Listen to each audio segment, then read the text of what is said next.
ठाणे कोर्टात 2008 मधील मनसेच्या आंदोलना प्रकरणाची सुनावणी काही मिनिटात संपली। सुनावणीसाठी मनसे अध्यक्ष राज ठाकरे कोर्टात हजर होते। त्यावेळी कोर्टाने त्यांना गुन्हा कबूल आहे का असा सवाल विचारला। त्यावर गुन्हा कबूल नसल्याचं उत्तर राज ठाकरेंनी कोर्टाला दिलं।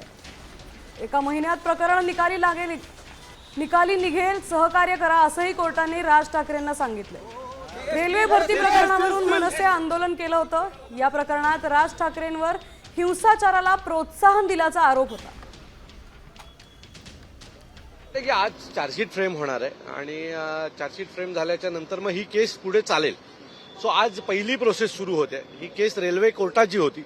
रेल्वे कोर्टाकडनं ती आता वर्ग झालेली आहे सेशन कोर्टाकडे। आपली न्यायव्यवस्था काय आहे बघा, 2008 ची केस आज जवळजवळ 18 वर्षाने बोर्डावर येते।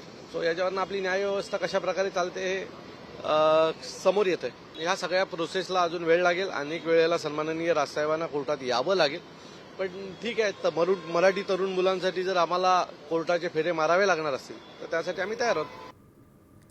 कोर्टात नेमकं काय घडलं पाहूयात। न्यायाधीशांनी विचारलं की गुन्हा कबूल आहे का।